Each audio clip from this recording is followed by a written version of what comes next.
Here's the exact text rewritten with no additions or changes. Number 10. The group up death trap. Imagine you're watching a horror movie. What's the first stupid thing the characters do when things get spooky? They run into a small room and huddle together. They're a perfect, terrified little buffet for whatever monster is chasing them. You sit there yelling at the screen, "Split up, you idiots." But guess what?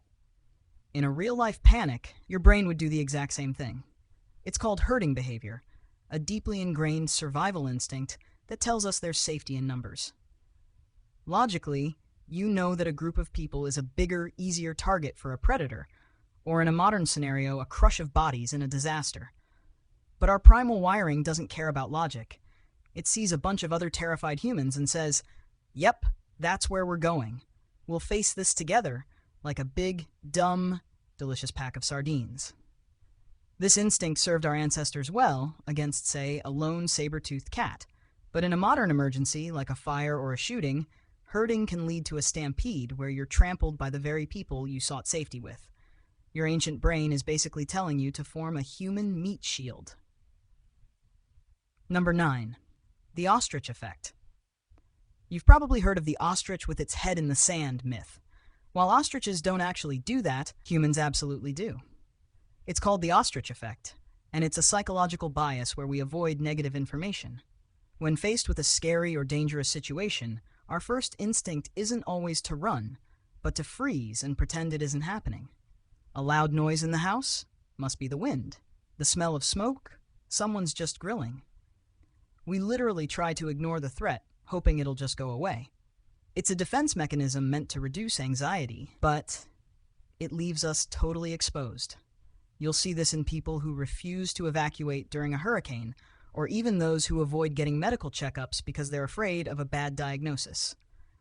Your brain is trying to save you from a scary thought, but in doing so, it's preventing you from taking the actions that could actually save your life. Basically, your mind is throwing a tantrum, covering its eyes and hoping the monster disappears. Number 8. The "don't help me" syndrome. Imagine you're lost in the wilderness. You're cold, scared, and hungry. You finally see a search helicopter. What's the first thing you should do? Get its attention, right? Well, a surprising number of people do the opposite. It's a phenomenon that survival experts have witnessed time and again. People in distress will sometimes hide from their rescuers. Why? Because the stress, exhaustion, and fear have become so overwhelming that their brains are no longer functioning rationally. They may be experiencing a form of cognitive overload where the thought of leaving their current safe spot, even if it's a miserable one, is too terrifying to contemplate.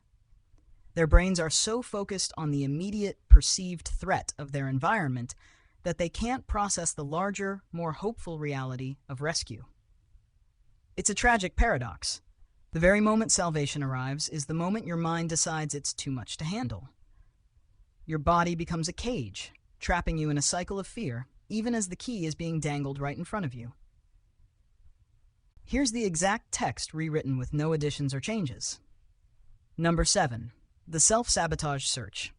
Have you ever lost your keys and in a fit of frustration started tossing everything around, making the mess even worse?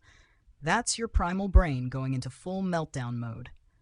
In a true survival situation, this kind of panicked, frantic searching is a one-way ticket to failure. It's called disorganized searching, and it's what happens when your stress levels are so high that all rational thought goes out the window. Instead of creating a systematic plan, like searching a grid or following a trail, you just start running in circles, burning valuable energy, and ignoring obvious signs. Your brain is a supercomputer, but under extreme stress, it reverts to a dial-up modem, capable of only the most basic frantic signals. You're not looking for a way out. You're just looking. This is why people get lost in the woods and end up miles away from where they should have been, leaving their survival gear behind in a panic.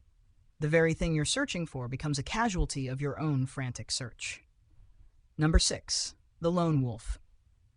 Lie. We've been fed a diet of Hollywood heroics that tells us the lone wolf is the ultimate survivor. Rambo, John McClane, the last man on Earth, all of them operate alone and get the job done. But in reality, this instinct will get you killed. Humans are a social species. Our greatest strength has always been our ability to cooperate and communicate. When you decide to go it alone, you're not a lone wolf. You're a single, vulnerable target with no one to watch your back, no one to share resources with, and no one to provide a different perspective when your own judgment is clouded by fear. It's a psychological pitfall rooted in overconfidence and a misunderstanding of what makes humans so resilient. You're trading a team's combined knowledge and physical strength for a fleeting sense of autonomy that will evaporate the moment you're injured, sick, or simply run out of water. The lone wolf doesn't survive in the wild. It becomes dinner. Number 5. The fire fixation. In a cold, dark night, what's the one thing that gives you comfort? Fire. It provides warmth, light, and a sense of security. But this primal instinct to start a fire can be a fatal mistake in many survival scenarios. You might be in an area with a limited fuel source, and spending hours trying to build a fire burns more calories and energy than the warmth it provides. In a desert, the light attracts unwanted attention. In a forest, a misplaced spark can start a wildfire. And in a high-stress situation, your fine motor skills are shot, making it nearly impossible to start a fire from scratch, even with the right tools. Your brain screams fire good because it's a symbol of safety that has been passed down for millennia. But your current situation might be yelling fire bad. Your brain is basically prioritizing a psychological comfort blanket over your physical, rational needs. Number 4, the water hoarding habit. If you're ever lost, what's the first thing you panic about? Water. It makes sense. The human body can only go about 3 days without it. This primal fear of dehydration can lead to a fatal mistake: hoarding water. When you find a water source, your instinct is to drink sparingly and save the rest for later. But this is the opposite of what you should do. The moment you find water, you should drink as much as you can, right then and there. Your body's immediate need for hydration is critical, and trying to ration it in a hot environment is a quick way to succumb to dehydration. Rationing leads to slower, more painful dehydration and impairs your ability to think and make good decisions. You might get a few sips, but you're sacrificing your mental and physical clarity for a false sense of security. Your brain, in its panic, is telling you to save for a future that might not even arrive, instead of focusing on the immediate need for survival. Here's the exact text rewritten with no additions or changes. Number 3. The trust your gut fallacy. Trust your gut. It's a piece of advice we hear all the time, but in a survival situation, your gut can be your biggest enemy. Your gut instincts are rooted in ancient evolutionary programming, but the world has changed. Your gut might tell you to avoid a dark cave, but it might be the only shelter from a freezing storm. Your gut might tell you to eat a sweet-looking berry, but it could be poisonous. In a high-stress scenario, your gut instinct is a cocktail of fear, paranoia, and misinterpretation. It's not a magical sixth sense. It's a bunch of neural shortcuts based on past experiences that might not apply to your current situation. Your gut is designed to keep you safe from a saber-toothed tiger, not to navigate a complex modern-day survival scenario. Relying on it too much can cause you to ignore critical data, dismiss logic, and make a decision based purely on fear. Number 2. The unmovable object syndrome. Imagine being trapped in a car in a blizzard. The snow is piling up. The logical thing to do is to get out and start walking to find help. But a surprising number of people stay in their cars. It's called unmovable object syndrome, and it's the lethal instinct to cling to what you know, even when it's actively killing you. Your car is a familiar, comfortable space. It's a metal box that provides a sense of security, even as it becomes your coffin. The thought of leaving it and venturing out into the unknown is terrifying, and your brain defaults to the familiar, even if the familiar is a deadly trap. It's a cognitive bias that favors a known bad situation over an unknown, potentially better one. People will stay in a sinking boat, in a burning building, or in a broken-down car in the middle of nowhere, because the alternative, the unknown, is simply too scary to contemplate. Number 1. The fight-or-flight freeze.